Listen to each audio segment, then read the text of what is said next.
final chapter. What we're going to get the most flack about is why is it called a TV model? Do you have some sandpaper so we can confirm this is maple? We're just about. Okay, so this is going to be very cool. This is Joe Riggio. Hey guys.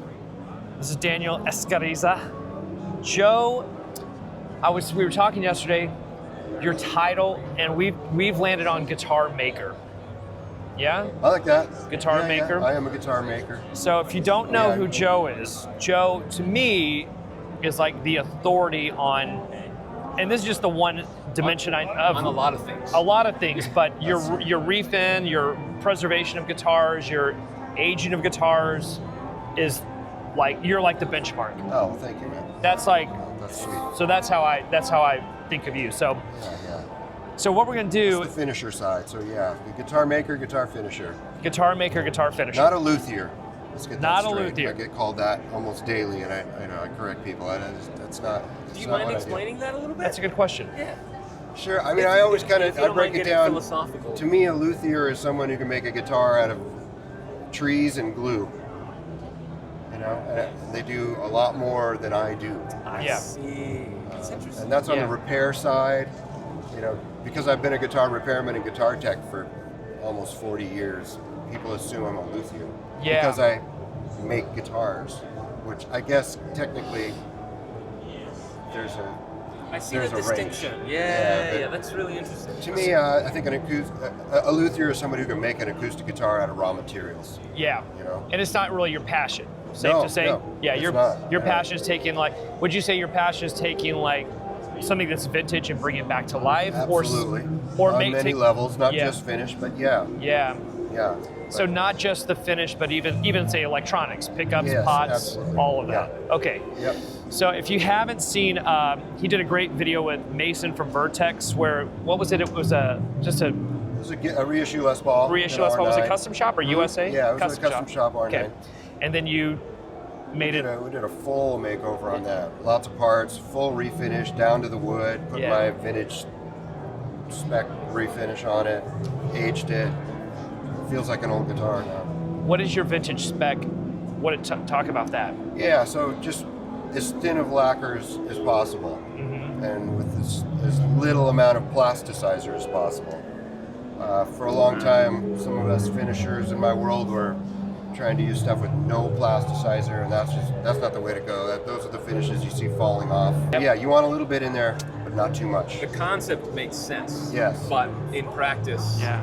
it doesn't. Right. You need a little bit. You need a little salt some on the steak. stabilizer. Yes. You That's don't right. want too much kosher salt because then it's just overwhelming. Exactly. But you got to have a little bit of salt Yeah. A little. to make the meat pop. That's right. You make guitars pop. Yeah.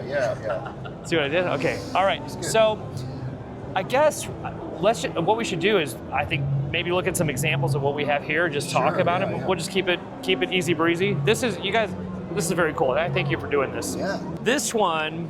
So this is a 1954 3/4 single cut Les Paul Jr.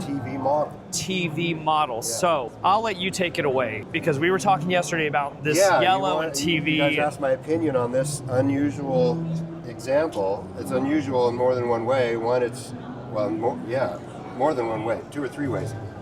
It's a 3/4 scale, which you don't see those every day. It's a 54, so one of the very earliest ones, and it's a TV model, which is a junior with a different finish. It's a junior, but in the catalog they called it the TV model, as we know. That's been rehashed. But Yeah. this one does not have a mahogany body, so we see these kind of 2 different tones of yellow, and we wonder, well, what's going on here? Is it completely refinished? And at first glance, I think I said, yeah, I think it's refinished. Yeah. But as you kind of just step back for a minute and think about when this guitar was made and what it is, and look at the big picture for a minute and not be so reactive, I think my opinion is this finish is fully original, and it's a matter of different wood on the body, maple body, though it's extremely lightweight, which is very surprising. And then just being so early in the TV finish, or what they were calling the limed oak or limed mahogany, depending on which catalog you look at, finish, not TV yellow. That's the most overused word that just It was never called TV yellow. I mean, we'd call it that, but anyway, that's kind of chapter 2. But with this kind of the undercoat or the whitewash coat that was used to create this finish in different ways through the period, which we can talk about that too. But this one is over the serial number, which is also immediately a red flag that it's been refinished. But I think it's just another example of what makes this I'm gonna bring another one over from a friend's booth so we can see them side by side. Sure. Oh, yeah. cool. So Yeah. I think they were just in this period, this early, they were just experimenting with this finish, and because they experimented with it for quite a while, Yeah. longer than this. So of course they were still getting their bearings how they were going to do it. I think this one was just they put the whitewash on after the serial number. That's just my opinion. Well, we should talk about. So, will you explain that? Because you did it yesterday, like how the layers of color. Yeah, how these were created. It's Yeah. really about the layers, and then where you put the layers in the process, in the order that you apply them. That makes the difference of if you're like trying to recreate this finish, which I do, and have become somewhat known for doing. I'm very well known for doing it. You're like the TV yellow whisperer. All right. So I'm borrowing this from our good friends, Guitar House of Tulsa, who are across over here. We love Guitar House We in do. Tulsa. We do Our love friends, them our very good much. friends. True. Love them, love them. And so you can just see the difference in the serial number. And see, this is what everybody's used to seeing and not that. Right. Because this is so early and it's a 3/4 guitar. And it's a maple body. And it's a maple body. Yeah. All of these anomalies just Give this one an excuse to be a little different. exactly. Yeah. Yep. Yep. That's- So then was tells the story. the what? How do you think they did this in terms of layers of color? So I think they did this a lot like a Telecaster. So if you really look at this, there's no pore filler needed on maple, and that may have been part of their draw to use it. But with the neck being mahogany, they had to pore fill it, but you don't see the pore filler like you do on this. Oh yeah, you can definitely see. Yeah. You can. It's You can see it in texture when the light hits it, that they're filled, or there'd be holes all over this finish. You have to fill the pores, but I think they did it first on this, and then continued with what I call the whitewash. so And then stage one. What would stage one have been on the raw on this wood? one would just been pore filling either the bare wood or just like one quick coat of clear sealer likely. They may have used clear lacquer as a sealer coat. They may have used actual sealer, which has stearates in it. That's a real traditional sealer. And then the pore filler. Sometimes you pore fill the bare piece of wood. That's an ongoing debate of whether Gibson in general put the pore filler on before or after a sealer coat. It's debatable. It'd be really hard to prove or disprove, but I generally put a sealer coat on first and then put a pore filler in, even that if it's going under the colors where. Yeah, Let's because look that's over what. to here. Remember yesterday we were talking. So it was sealer first, then pore filler, and that threw me off because the sealer. When I think sealer, I think it just seals everything. Right, And no, so not at all. but it doesn't. It's porous enough that the wood filler can go Yeah, through. the grain is so Yeah. is so open in mahogany that one pass of sealer, as soon as it dries, it almost looks like you didn't put anything on it. Yeah. Totally interesting. Yeah. Very cool. So then, you think just on this guy, sealer. And then the whitewash, which is what starts to obscure the grain. It's the same, just like a Telecaster finish, Telecaster blonde finish. But what we were talking about yesterday Which- it was not a yellow paint that was put on these Exactly. guitars. Right, and that's what a lot of people will get wrong is the elements and the layering of the elements. They'll spray the whitewash as a yellow color, the color they want to see the guitar to be. It's just not how these old ones, which is fine if that's the look you're going for and that's what you do, great. But if you're trying to recreate this was done over time. When this guitar walked out of the factory, it didn't look anything near this yellow. Was it yellowish? In my opinion, it was not yellow at all. Wow. Yeah. That's so cool. That's the part that trips me out. Yeah. So you're saying when this junior was done, it was not yellow. Just like a 52 Telly. If we grab a 52 Telly, it's purely butterscotched and yellowed out over the maple from the clear coat yellowing. Yeah. And this is no different. Right. Yeah. when that Tele was brand new. When it was brand new, it was just Not- kind of creamy Right. and bright new maple. Yeah. Yeah. You sometimes see those custom shops that are very, very, very pale, and you think, what were they thinking? It's probably that's what they were Going like. for a new old stock kind of look. Borrowing your guitar for a help you? video. Drew, This is Drew from Drew from Guitar We're shooting right now. Guitar House in Tulsa. we're shooting you right now. We're using your guitar as an example, as a comparison. Here, we'll pass this. Anyone who talks, grab the mic. Do you have some sandpaper so we can confirm this is maple? We're just about to do that. You guys do your thing. Yeah, and they changed the way that they did this finish. Definitely early on. I call my versions 1, 2, 3, 4 when I'm referring to what they did back in the day. And You this, should come here and nerd out with us. Come on, get over here, the Tyler. finishes. Buddy. You guys know Tyler. Because you have one of these, right? 57. Tyler from the band Feel. What year is yours? 57. So that would be a version 4. likely if it looks like this, it's what I call version 3.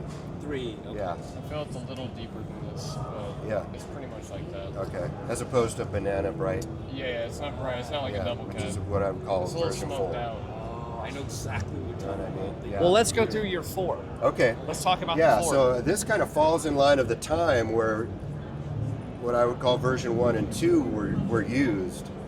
The very first one being clear sealer or not, maybe just a passive clear, natural colored pore filler, just like a Telecaster, so basically it dries white, almost white, and clear lacquer on mahogany, and that's it. And that's why they called it lime mahogany. No TV yellow, nothing. It looks a lot like the ones they made in the 70s that were just natural pore filler, clear lacquer, the lacquer yellows over mahogany. There's none of this cloudy white layer in that at all on the very first ones. That's version 1. Version 2 is very similarly, but they start to put the whitewash under the clear over the natural pore filler, but just a tiny bit. And those guitars just kind of look cloudy when you look at it, but they don't look like this yet. And you can see the natural pore filler through the whitewash because it's very light. And I know it's not like a hard line, like this month and this year. Right, but yeah, roughly, 54 and early 55 is Gotcha. when you see these real early ones. And then later in 55, you see what you're holding here, and that's what I call version 3. Some people this is what I get the most requests for.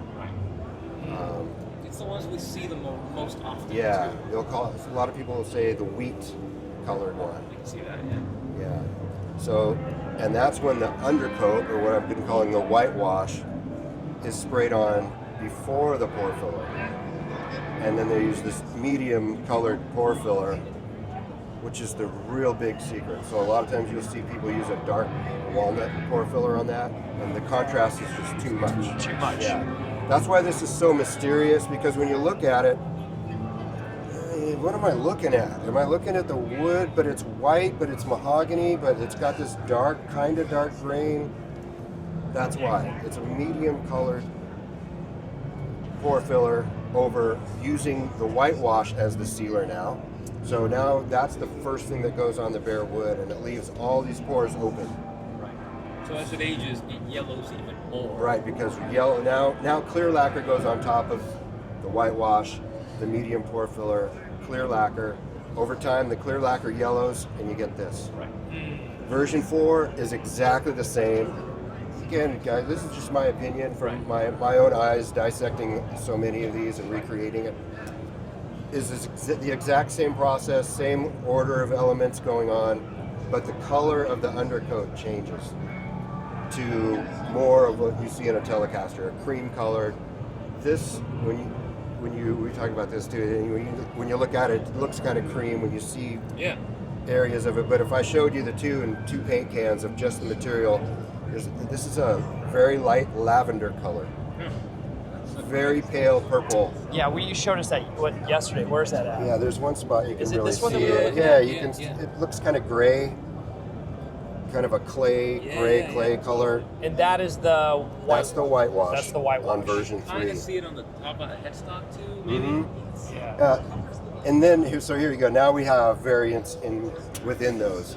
This is a little lighter of purple than some are. Some, now that you've seen this and I've explained that, you'll see when you'll go, oh, look at that, that's very purple. Now I get it. This one's is a bad example of how purple, because it's just kind of a light mix. Yeah. You know, just like any car color can vary from one batch to the next. And then how yellow they get is the environment they live, combined with how much clear got put on that guitar. More clear, more cigarette smoke, more yellow. Deep, deep, deep, deep, just like a Telecaster.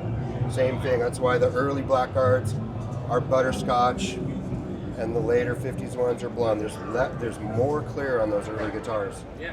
So Well, more, we got that one right over more there. to yellow. Right. Do you see more of these with hard or more soft cases? TV, Yeah. soft. Soft, yeah. Mine has a 5-latch snow. That's Whoa. Yeah. You got lucky. Yeah, some people have Here, Tyler, sprung for the ask case. that question again. Joe, Yes, yes. what kind of cases do you see more with a TV or a lime mahogany rather guitar? Do you see soft or do you see a harder case? I think most people opted for the soft case, the alligator paper case. Significantly cheaper, It right? was cheaper, yeah. Yeah. It's a Interesting. student model for Big most money. people buying it at the time. Yeah. I think they were $47.50 at the time. Wow. In fact, Yeah, amazing. that's But the one, guitar my was one only factoid. 100, I don't know what it was, $185 or something. Wow. So the case really was expensive. Yeah. For sure. For a harder one, yes. Yeah. Final chapter, and what we're going to get the most flack about is Yes. why is it called a TV model? Oh my goodness. You know, the oldest lore is it's because they look better on TV, man. Because black and white TVs, they showed up better on TV. Okay, here's my rant. Okay. It's just my opinion. I love this. Zoom in. Why would they choose this model as something that would show up better on TV? Interesting You know, question. professionals are on TV. They're playing Les Paul Customs and Gold Tops. Gold Top stands out just fine on black and white TV. In my opinion, and this is a good kind of backup to my opinion, this body looks like a what? What does this finish look like? Not a broadcaster, but a... A Telecaster. Exactly. Telecaster. Broadcaster, radio. Telecaster, TV. yes. Television. Yeah. Fender and Gibson were always looking at each other. Always. They I still never are. thought about that, and I actually really support that idea. Yeah, I think look at that's that. totally right. TV model. TV model. It's like, it was kind of like, oh, we can do that. Fender, Telecaster. We can make a TV model too. That's just my opinion. It makes sense to me I like it. from a marketing I like standpoint. it. I'm fine with it. Okay, so here's the deal. There's going to be a quiz, and we're going to quiz Tyler at the end. I don't know what I'm saying I was right only now. here for half of it. That's so- right. He was only here for half of it. So, Joe, if people want to get work done from you, like how do they find you? How backed up are you? What will you do? What will you not do? Thankfully, I'm super backed up, but I'm always available for communication about wait time, when you can send stuff in. Okay. Instagram is the best place to find like my basic information. What's your handle on It's Instagram? Riggio Guitars, Riggio Guitars. Riggio on Guitars Instagram. on Instagram. Yep. YouTube channel, some different content. There's a lot of my work. If I had a USA 50s Les Paul and I wanted a Riggio stage, whatever, you Yeah, would do that. I would do that. Custom shop, USA, whatever it is. For sure. Fender, Gibson, Gretsch, Oh whatever. yeah, All of Gretsch. it. Cool. Yeah, I Okay. don't just do TV finish. When I set out to do this many years ago, I wanted Yeah. to master all of the classic finishes. Yeah. So Oh, your work's incredible. So thanks. you guys should go check out his Instagram. Go listen to the band Feel. man, feel. That's Pete Pinkston. That's Guitar- Pete Pinkston. Wait, Guitar Tech to the Stars. guitar. Slash, Wait. not one star, just me. See, I'm shaking your hand right now. People are like, dude, you just shook Pete's hand. And I'm going to be like, I just met Pete. Pete and I go way back. This is Daniel. If you ever see Daniel at the shop, you give him a hug. Sell me your guitar. Sell him your guitar. That's all we got. Over and out. Love Thanks, you guys. guys. Bye. Bye.